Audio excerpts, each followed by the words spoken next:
webinar. Today we are here to talk about mental health at work. So lovely to be here, and happy Safe Work Month, and coming up to Mental Health Week, of course.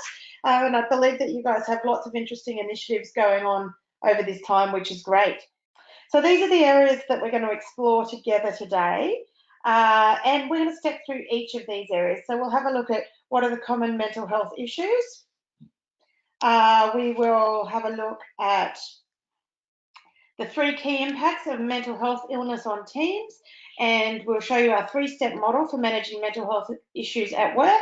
And then I'll also share with you our 5 super strategies for proactive stress management. Okay, at the end of the session, a poll will automatically pop up, and it will only take you about 10 seconds to complete. It'd be really great if you could complete that, just so we can make sure when we develop content for you that it's useful and of value. It's really important to us what you think, and we want to hear your feedback. Webinars are such a great way to keep people engaged and deliver training when you've got a sort of regionally dispersed group of teams. But it only works if we can create some engagement out of it. So before we start talking about mental health and what it is and isn't, I wanted to kind of create the picture as a bit of a benchmark of what is an emotionally healthy person. So what is good, strong mental health? And I'm interested in any thoughts you have expanding on this. So just pop any thoughts in the question box for me. But an emotionally healthy person is defined as someone who can relate to others well, who can accept and solve problems as they arise. So certainly mental health is not about the absence of issues in our life, but it is about the ability to adapt to changing environments and to maintain a sense of humour, to be able to trust people and the environment, and to be social, even as we move through significant change and adverse circumstances. Yeah, absolutely, life can be a bit bumpy, resilience, all really important parts of mental health. Life can absolutely be bumpy. So it's about having that strong sense of self where we have clear values and we can be realistic and assertive. And we will talk today about resilience as well. And of course, next week we're going to do a deep dive in our webinar specifically on the topic of resilience. So mental illness is a term that refers to a collection of illnesses that impact our thoughts, feelings, and behaviours. So it's not just about the way that we think. It's not just about our emotions, it's also about our actions.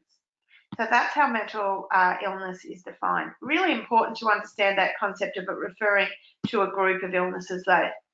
So I just want to take a moment to touch on some of the basic facts about mental health and workplaces, because I think even though the narrative in our organisations is becoming more open to and comfortable with discussing mental health issues, and certainly our policies are starting to recognise the value of taking care of our mental health, we still tend to misunderstand or maybe underestimate the impact of stress on mental health and the impact of mental health issues on teams and the overall culture.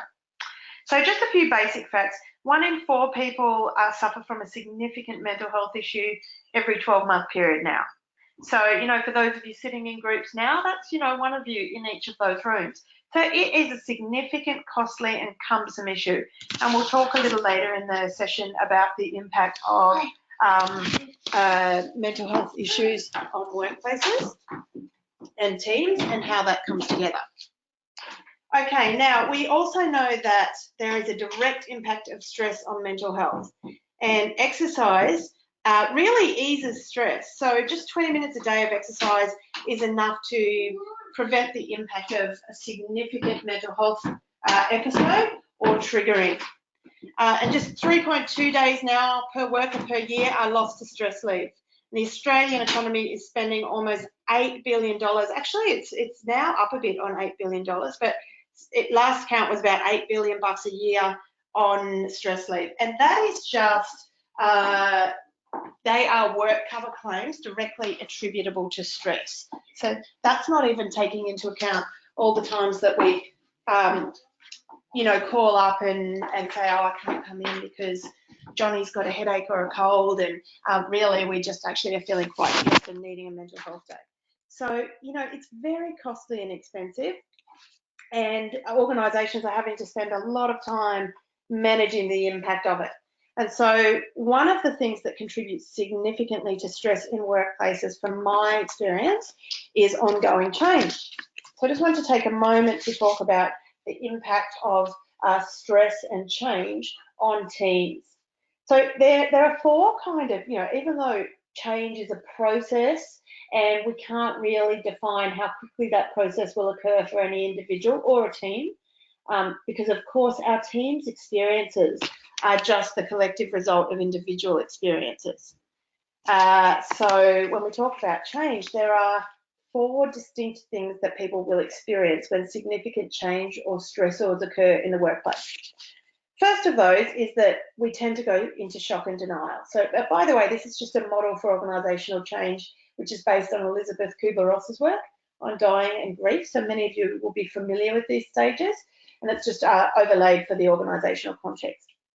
So first thing that happens when there's a significant change at work, like big change is announced, or it can just be that there's prolonged exposure to change, which tends to be more common these days, is we go into a bit of shock and denial. Shock and denial is not that bad a place for organisations or teams to be, because we tend to just kind of put our head down and keep working. But maybe we don't engage with change as early as we could in order to adapt most effectively and avoid some of the negative impacts of stress leading to mental health issues. Second thing that happens as we move through change or significant stress at work is we start to become a bit resistant. And that's where we often see people, we talk about, toxic culture and these kind of elements of unhealthy organisational culture. And this is often where we see people getting stuck in the area of resistance. So we start to become very opinionated about what's happening or how things should be getting done at work, or how change should be managed, and we start to have opinions about how it is being managed. Sometimes we have opinions about our colleagues or leadership, and we can get a bit trapped in that. So I just focus on that for a minute, because there is a direct link between, I guess, the embodiment of resistance at the group level and the adaptability of teams to progress through stressful circumstances. And ultimately, the reason why that's so important is because we want individuals to be healthy and well, and we want change to become an opportunity where we can really thrive rather than just survive. And we'll talk a lot more about what that means when we do our resilience lesson next week. Okay, third stage we move through is the stage of exploration. And of course, exploration is when we start to look at, okay, what does this change mean for me? Or, these stressful circumstances, what are they actually telling me? My intense emotional reactions, for example, what are they showing me? What do I need to work on? What skills do I need to develop or apply? What opportunities are there for me to grow personally and professionally as a result of this time? Because of course we can't always control the circumstances or the people around us, but we can focus on and manage our own responses. And that is the most effective way to contain our stress and to prevent it from impacting our mental health. And lastly, we get to this stage of engagement. And engagement is all about acceptance, but in the organisational context, that's also about, how do we actually reach for that leadership aspect within us? So how do we bring other people along for the journey? How do we start to encourage people to see the positives and explore for themselves what's possible during periods of change? Okay, so let's talk now about some of the more common mental health issues that impact organisations. Just as a general rule, you can see some statistics here about what we call the prevalence of mental health. So 20% of adults are affected by some form of mental disorder every year. And as I was saying earlier, 1 in 4 now suffer a significant diagnosable mental health issue. Anxiety and depression make up the bulk of these figures. And overall, you can see the statistics there about how many people will suffer from some form of mental health illness between the ages of 16 and 85. They say now that by the age of 19, most kids will have had a significant depressive episode as well. I think it's like 80% or something now. So it's quite concerning, and it is on the rise.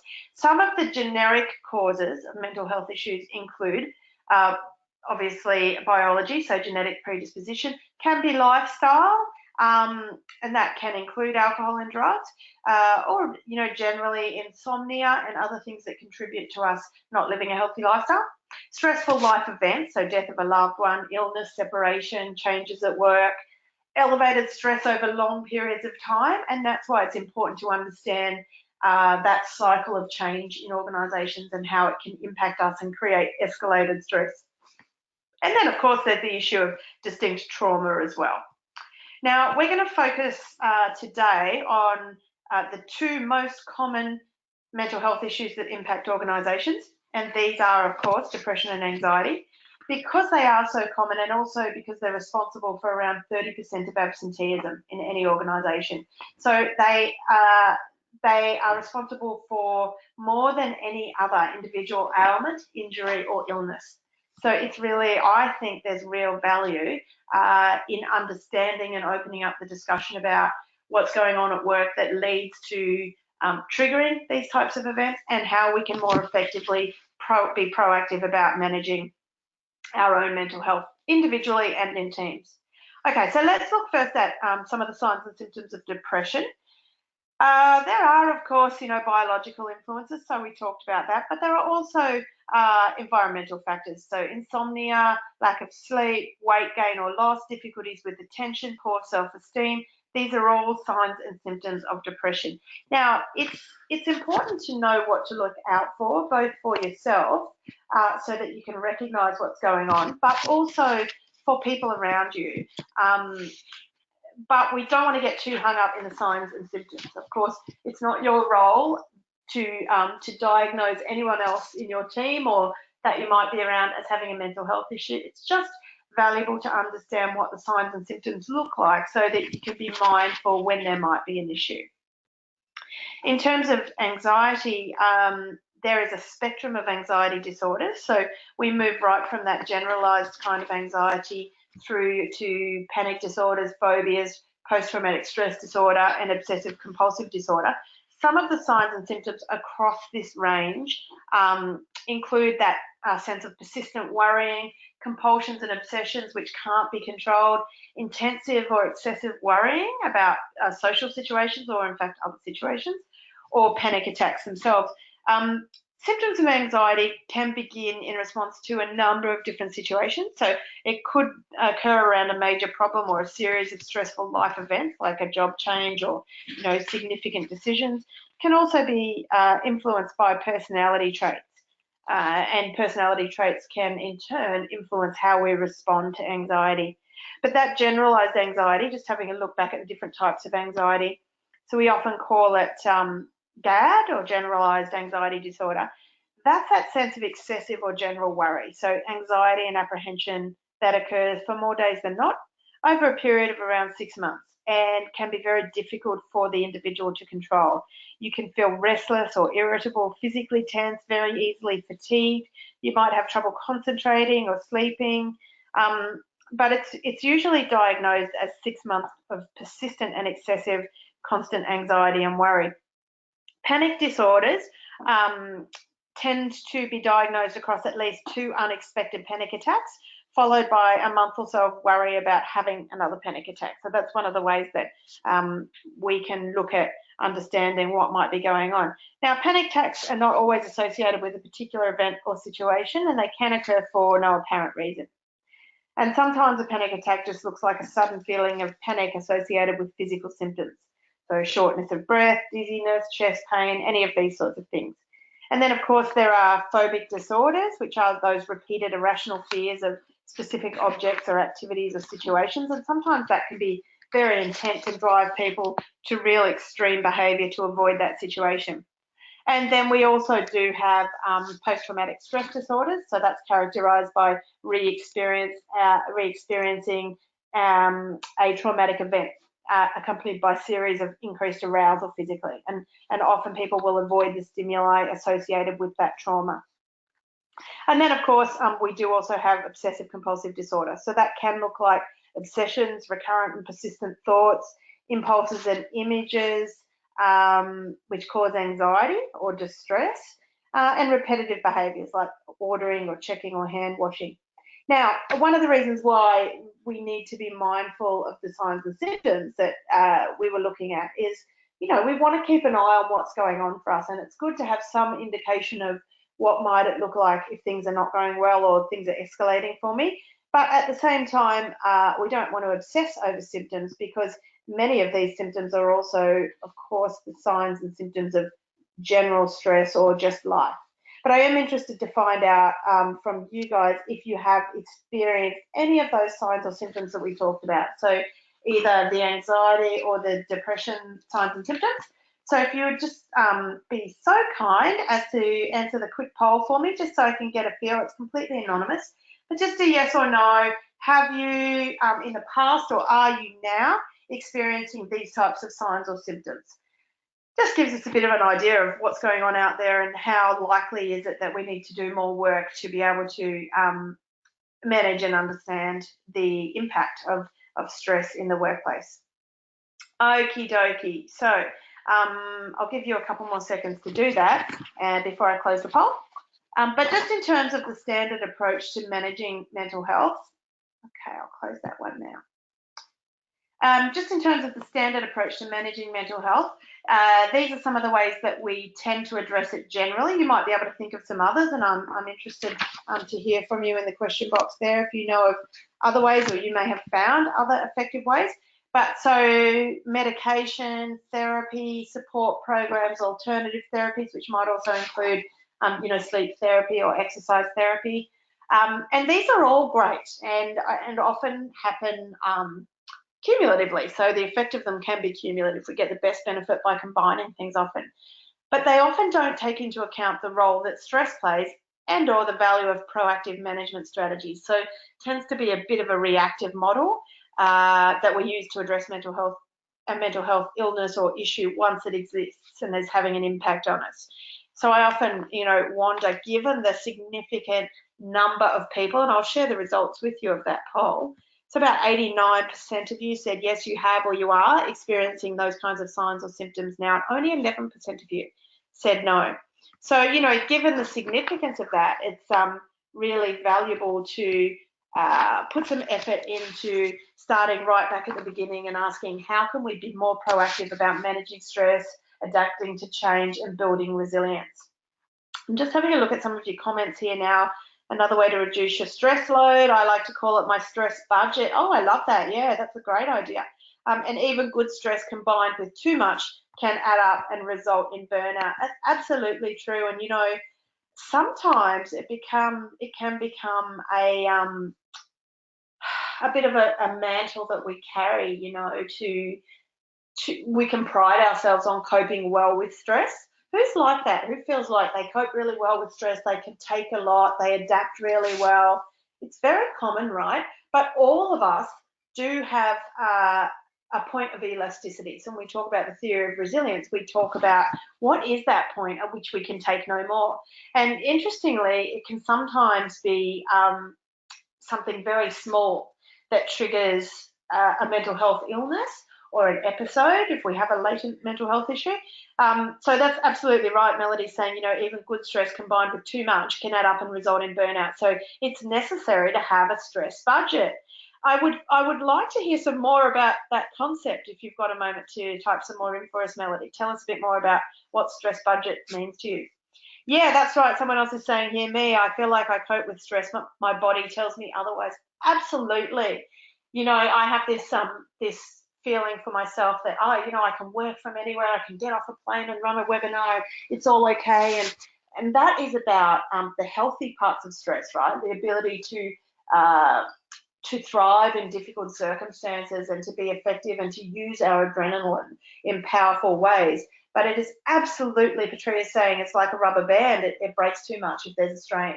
And that is absolutely the concept of elasticity inside the topic of resilience. And we'll talk more about that next week. And you guys will get a chance to do a little checklist and have a look at how resilient are you right now.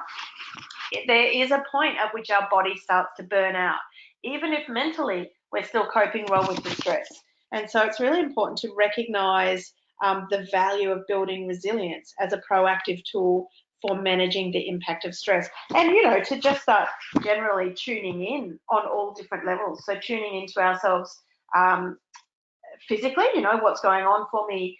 Am I sleeping? Am I eating? Am I exercising? They're really good tools to help us stay on top of stressful circumstances, but also checking in with ourselves emotionally and asking ourselves if we're coping well socially. Am I communicating effectively? How am I feeling? Am I using my emotional experiences to change the things that aren't working, or am I getting stuck in the emotional experience? And then, of course, looking cognitively and intellectually and asking ourselves, what do I need to do? What's my psychological state like? Am I approaching that point of burnout? Okie doke. Now, when we talk about, I'm just going to check in here. So Melody's just given us a bit more information about that concept of stress budget that she shared. She says that she competes on the weekend, training, working, exercising. And although life is not tough, if there's too much, it wears me down. Yeah, absolutely. So reducing my stress load, even the good stresses, is hugely helpful. Exercise can also be a stress, as is dieting. It's all stress on the body and needs to be included in our stress budget. Yeah, that's so true, isn't it? Like right now, for me, I'm in week 5 of training for a marathon, 13-week marathon plan, running the Honolulu Marathon on the 9th of December. And this week, I've just taken the last 3 days off because I can just feel that it's starting to become a little bit too much for my body, and it's starting to impact the way that I communicate and my focus and concentration. So, of course, it's just valuable sometimes to check in with ourselves and say, yeah, I'm still committed to these goals, but I just need to take a sideways step so that I don't burn out. Lots of those signs and symptoms we talked about are also indicative of stress. And, you know, we know there's a direct link between stress and mental health. Of course, I'm not saying that all mental health issues are the result of stress, but what I am suggesting is that stress plays a major role in mental health management and or the triggering of mental health illness and episodes. So therefore, you know, the better we can manage our stress and the more proactive we can be about it, the healthier we will be. And I love that that concept that Melody has shared of the stress budget. So looking at, you know, what are the ways in which there is stress for you, whether it's physical, emotional, social, cognitive, intellectual, psychological, and how can we be realistic with ourselves about how much we can take. So if we look at the link between, you know, general stress and anxiety and depression, and have a look at how these things impact the workplace, we start to see how valuable it is to really manage this stuff so that we have effective group outcomes. And, you know, the reason why we want to do that is, of course, there are organisational outcomes, and we want to make sure that we are, you know, to manage our teams for good culture and to create an environment that is healthy, which is, you know, not only the responsibility of the organisation to provide an environment that's safe and healthy for us, and that includes psychologically, but it's also a much better environment to come to work in, isn't it, when we have organisations that are working well. So we want to see outcomes for individuals and organisations, and, you know, some of these outcomes themselves, they create a better environment all around. Now, they might not cause mental health illness or issue, but if we have a high prevalence of mental health issues in the workplace, which I would say, just judging by that poll, and 90% of you saying you either have or are experiencing these kinds of symptoms, then, you know, of course, if we see improvements in these areas for individuals or the organisation, it's going to be a better environment, right? Naturally, if we enjoy coming to work, we feel good about ourselves and our contribution, and if we perceive that the culture is supportive and engaged, if we like our team, if we feel a sense of belonging, if we have high quality communication, if we feel heard and seen and valued within our team and the working environment, then the outcomes are likely to be better, both in terms of our ability to identify triggers and respond earlier if we have a mounting issue, or if we observe, you know, that increase in stress in ourselves, or we start to notice some of the signs and symptoms of depression and anxiety, but also in terms of our ability to manage specific issues and their impact on us as individuals, on the broader team and environment. So let's just take a moment now and have a look at the impact of mental health illness on teams. And, you know, I was talking earlier about the fact that we sometimes don't talk about the impact on teams. So, you know, it's an escalating problem if we don't manage organisations well, because we do start to see a bit of a scale effect. I'm just going to, I think someone's just mentioning to me here that you guys are still looking at the poll slide. So I'm just going to try and make sure that's out of the way. It's not showing on my screen, so I'll just, okay. Not sure why the poll is still showing. Give me 1 second. We will just try and make sure that's shut down. Okay, should be back to normal now. And I'll pop back for you. There we go. Sorry about that. Okay, so we just were looking at, this was the slide we were looking at when we're just talking about the impact on the workplace, and we talked about some of those specific impacts at individual and organisational level, and these are they. So now we're just having a look at what are the key impacts on teams, and these are the 3 key impacts that we see on teams.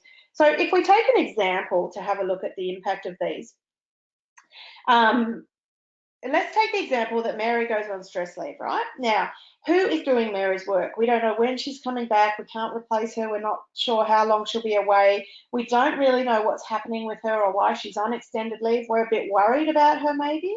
We're concerned that something we said or did may not have helped. We might be worried about her mental health, or we feel like we could have said or done something sooner that might have helped her. And then, of course, there's the impact that we may not be able to do our job properly without her doing her job. So we start to, you know, a real cycle starts to ensue here. And stress is scalable, yeah? So if it's not managed, it becomes contagious and it creates a real decline in culture. We end up doing more with less, so more people become stressed as a result of that. And while we're dealing with ongoing changes and escalating stress ourselves, the lines can start to get a bit blurred, and we see a bit of role scope creep. So relationships can start to decline. We communicate less well. Our own resilience slides. Possibly we don't eat, sleep and exercise as often as we know that we need to keep ourselves on track. And we can start to lose perspective and stop asking ourselves those questions of, you know, what's going on here? How significant is this? What skills or strategies do I need to pull out of my kit bag? Who do I want to be for my team or my tribe, you know, the people around me, as we move through this very challenging time? And we can communicate, when we communicate differently, cracks start to appear, relationships fracture, you know, gossip starts to be more prevalent, and sometimes it can even take over and we start picking sides. So it's unlikely to create positive and constructive culture, right? And so we talk about these 3 things being the most significant key impact on teams of mental health issues in the workplace. And I'd be interested to hear what other impacts you guys might be aware of or have seen in your team. So pop any comments in the question box for me if you have anything there. So the key thing, of course, to deal with that is that we need to just stop.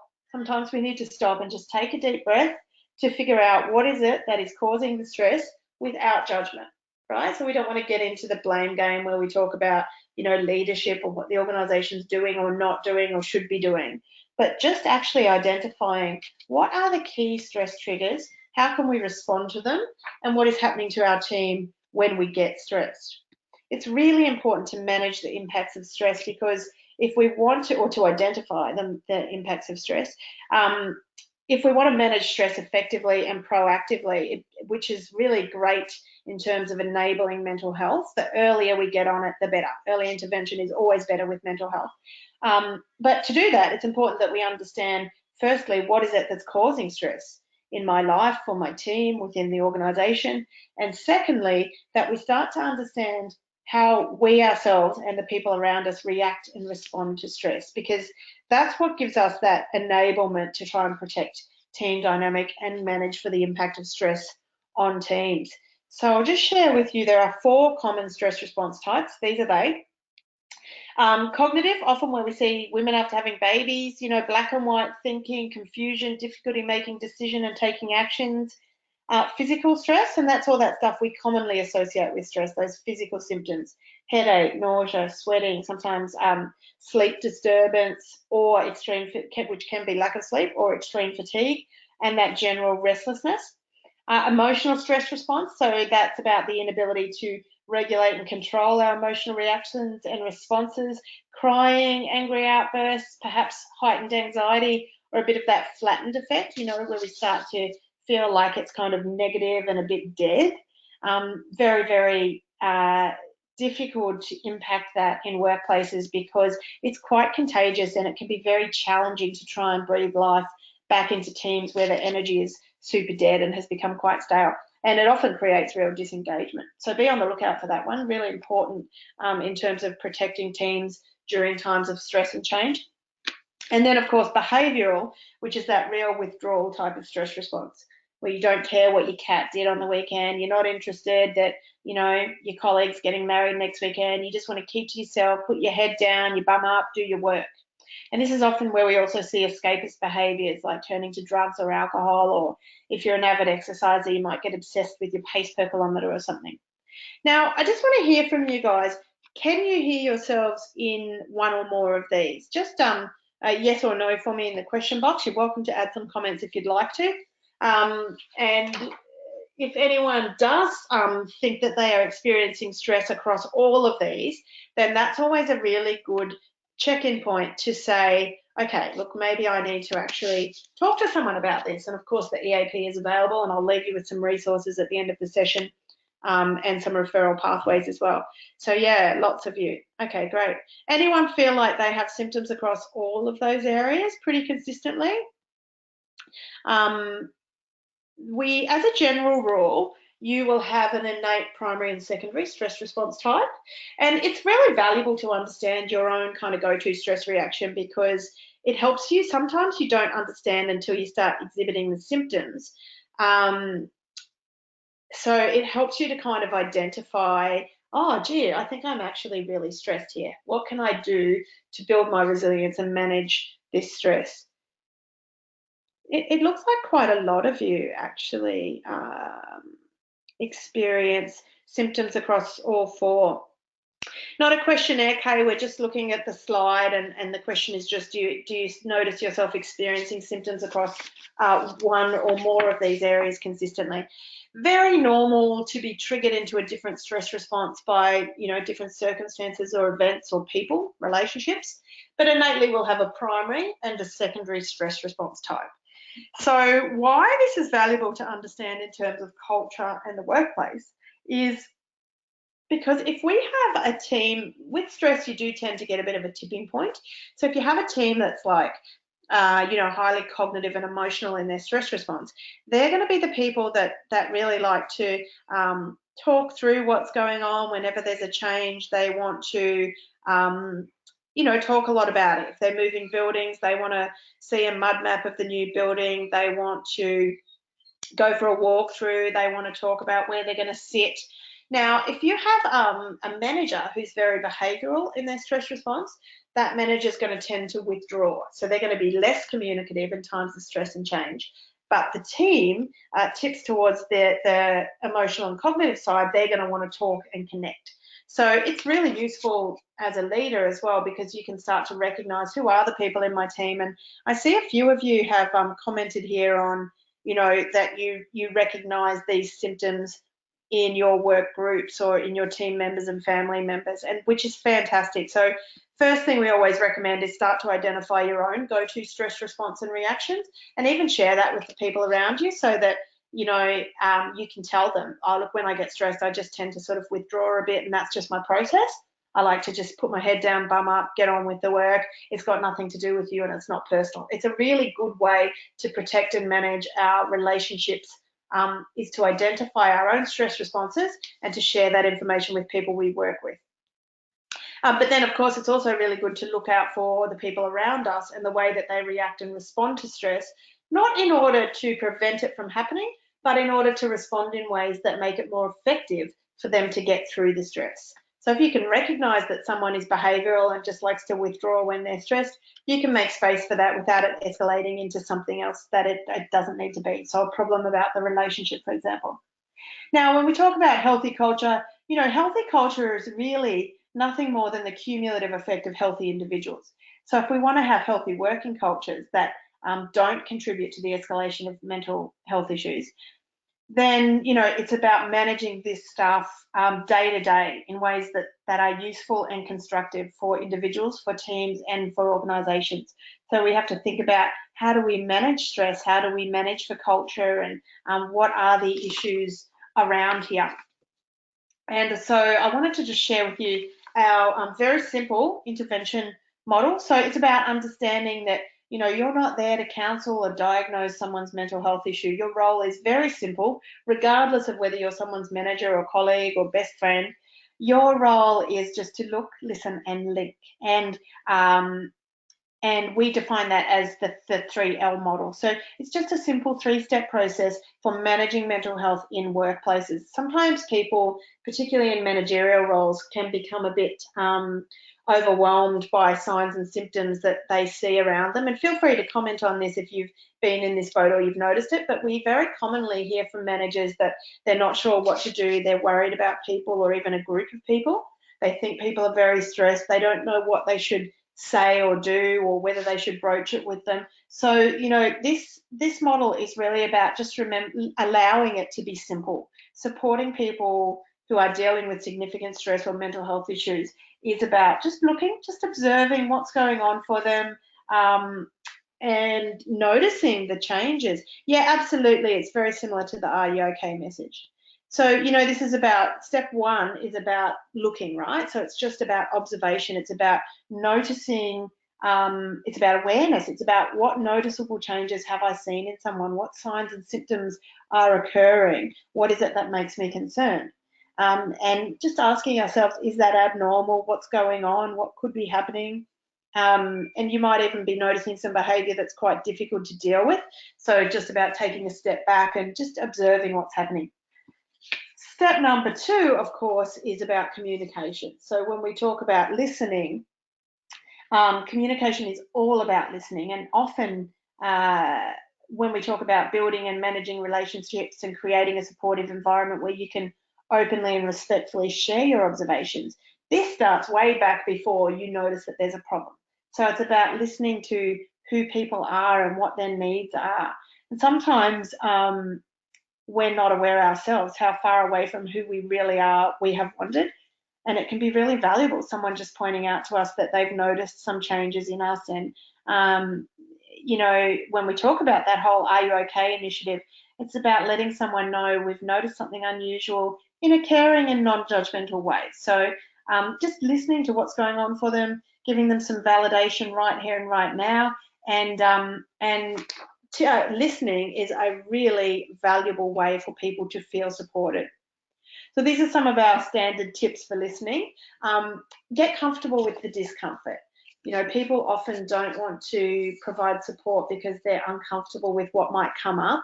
But it's really valuable just to understand that it's not your role to solve someone's problem. It's just about connecting with them and being with that discomfort with them, and using your empathy to reflect emotions, and not trying to solve their problem, and keeping your opinions about whatever is going on in their world to yourself. And just using helpful statements. Like, you may not know what to do and you might feel uncomfortable about what they're sharing. So you might just say something like, "I'm not sure what to do right now, but I'm glad you told me and I'm here and I'll help you figure out who might be able to help you." And step 3, of course, is that linkage step. So it's about referral and support. And you can, of course, continue to be an ear or a sounding board. And it's really important to make sure you take care of yourself in that process as well, by the way. So don't become so busy supporting someone else that you don't get yourself debriefed and supported. But starting to look for, where can I refer them? What are the options? What can I suggest that might be useful for them? So the 3-step plan is really, firstly, about just looking and observation. Secondly, about listening. And thirdly, about linking, figuring out where to send them to. Okay, so I want to, in terms of that early intervention stuff, I want to share with you my 5 top tips for stress management. First one, of course, building resilience. means different things to different people. It can be expressed differently depending on circumstances, but there is a specific framework that we can use to understand and build our own resilience, and possibly that of, definitely that of our team, and possibly that of the people around us in the broader environment as well.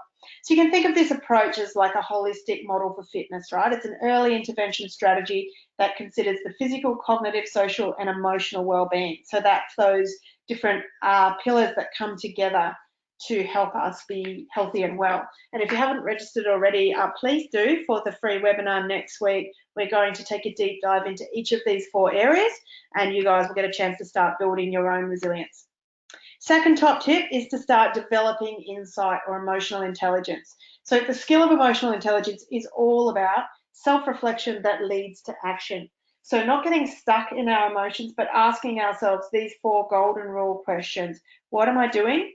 What am I getting? What do I really want here? What can I change or tweak or try? Really important, because you know, we talked about the process of change in organisations and that stage that people move through of being in resistance. If we don't use our emotions effectively to figure out what we need to alter and tweak, then we can get stuck in the emotions, and that can lead to something quite negative. So it's really valuable to use our emotional experiences as an opportunity to learn and grow. Step number 3 is about choosing optimism. Now, there are 10 unhelpful thinking patterns in psychology. These are they distilled into 6 nifty bullet points for you. But, you know, these thinking patterns are really useful in terms of helping us to understand where are my thoughts drifting towards non-productive patterns. And the brain is efficient, right? It likes to do things the easiest and most familiar way. So sometimes we really have to recognize the way that we're thinking, excuse me, particularly when it's negative, and start to alter the pathways when they're not leading us in a direction that we like. And when we talk about resilience next week, we'll talk about each of these thinking habits in more detail. But for now, I just encourage you to start recognizing, you know, where do you overgeneralize? Where do you find yourself shoulding? They should do this, they shouldn't do that. Where do you start to notice that you imagine the worst and disqualify the positive? Where are you jumping to conclusions and labeling and mislabeling? Where are you magnifying or getting catastrophic or taking that crisis sort of approach in your thinking? Minimization is the opposite end of the same spectrum. So that's where we sort of start to disengage. And of course, taking things personally is the most common. I'd love to hear from you in the question box if you are just now noticing that you do one of these commonly. I'm always interested to hear what patterns you're noticing about yourself. So type your comments into the question box for me so I can have a look. Now, the unhelpful thinking patterns are not necessarily innate. So we do form thinking patterns because the brain likes to do things on repeat. That's what neurological pathways are all about. But, you know, it's not like we have one. Like with stress response, we tend to have one go-to stress response. It's entirely possible that you could cycle through many or even all of these at the same time. So it's useful to look out for, you know, which one of these might I be doing. And also, yeah, that's right, someone's saying here, yeah, I do notice them, but always retrospectively I become aware. And that's okay. One of the most important things about managing our own stress and changing our thinking patterns is that it is very hard to forward plan for these things. So really valuable not to judge ourselves when we notice that we've been in an unhelpful thinking pattern. I can be quite, you know, get caught up in a bit of negative thinking myself and start to discount the positive. That's okay. It's just when you notice it, start to ask yourself, okay, what's my interrupter going to be? How could I do this differently next time? And how can I be more aware? What triggers can I create for myself to look out for it? I'm just looking at your comments here. Interesting.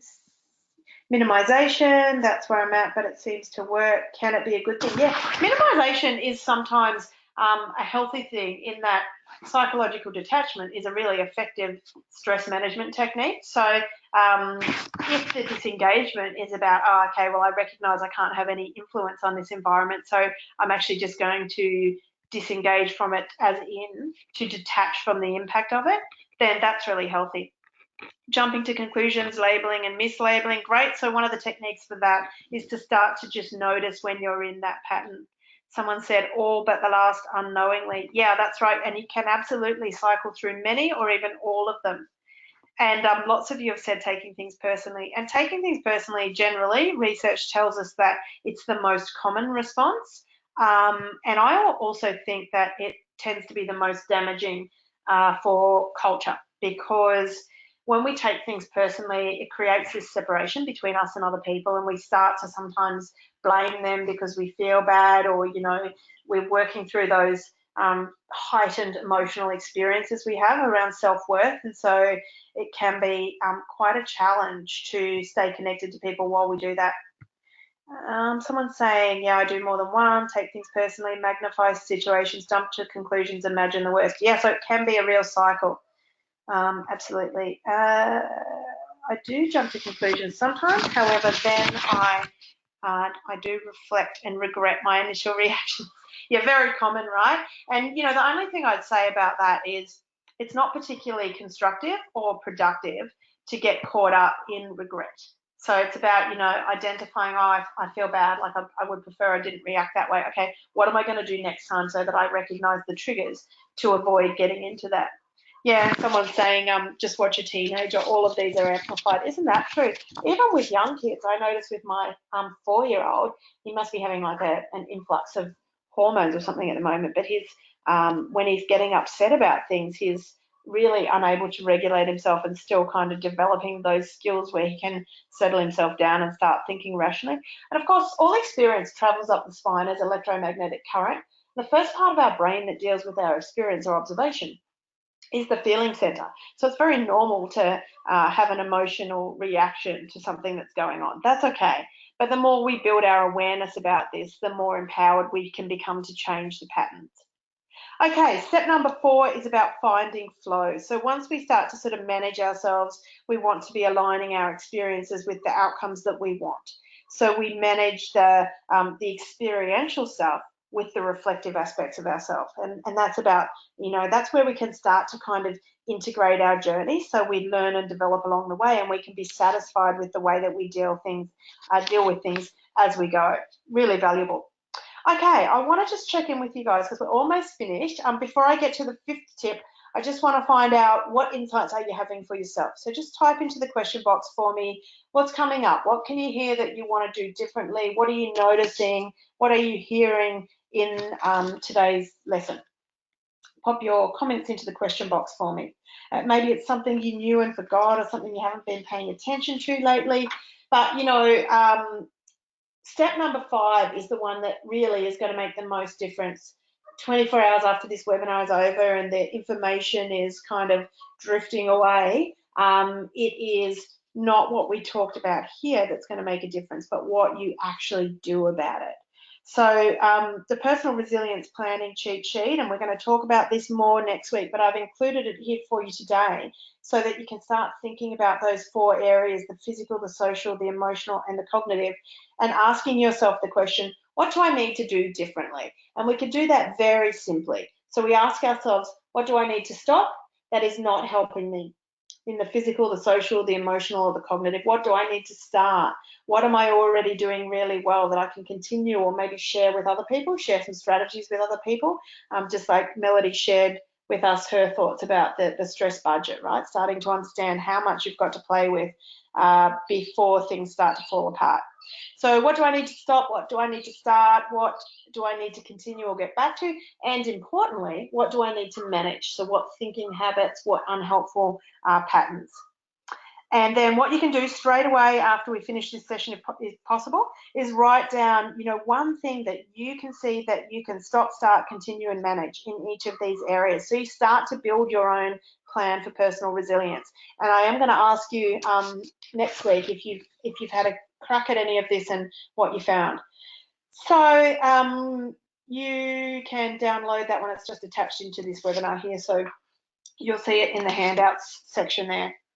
So just in closing, I just want to remind you that managing mental health at work, it is a bit of a challenge, you know. It's about building culture and sustaining it. It requires effort ongoingly and it requires input continually. It's not like we can build it once and then it's done. You know, when people talk about it being hard to create or sustain culture, it's true, it is, because culture is nothing more than the sum total of our collective relationships, and our relationships are based on the way we think and react and respond. And so, you know, it takes time to develop relationships. And even in our closest relationships in life, we have to continue to work at them over time. And it's the same at work. So building positive workplace culture is about making that effort at the personal level of reflecting on what's going on for us personally and growing, but also enablement and thinking about those areas that are important at the organisational or team level. And we do have to build the muscle over time. It's about commitment and consistency in our actions and our efforts, and in generating the energy to fight the potential for mental health issues to arise. And when they do, to be consistent with those building blocks, you know. And lots of you have made comments here about your insights. So what you're seeing, I'm on the right track. I need to make some changes to help me manage stress. Great insight. Developing insight, stop and breathe. I need to do some more exercise. Listen with intent to understand, not only with the intent to reply. Absolutely, you know, communicating for outcomes is all about listening. And the real gold in listening is that you develop understanding. So listening is not all for the other person. It's not just about them being heard. It's about us being better able to understand. Taking time to identify stressors and how I behave. Yes, absolutely. Don't overthink. I'd like senior officers manager level to do this so they can identify and assist. Yeah, great feedback. By the way, we do provide all your feedback to the department, so they will know what you guys think about how you answer some of these questions. I know I need to do a lot differently. Personal awareness of situations. Yeah, great. All really great input. All right, so just remember that it does take effort over time, and there is actually, you know, a whole 10-step plan associated with that development ourselves. And so if you want more information about that, certainly get in touch and I'll get you some. If you haven't joined our Facebook group, you're more than welcome to do that. We are just about to start posting some little videos and, you know, tips for staying healthy and contributing to culture. But let me leave you with the 3 rules to build culture by for today. So we are what we do. So we often think that it's the big things, but it's actually the little actions taken regularly and by a large number of people that make the biggest difference in terms of managing stress in workplaces. So what we do repeatedly becomes our habit. So excellence is a set of habits. And of course, how you do anything is how you do everything. So really important to take some time after today's session to think about, what do I need to do for myself to take better care of myself?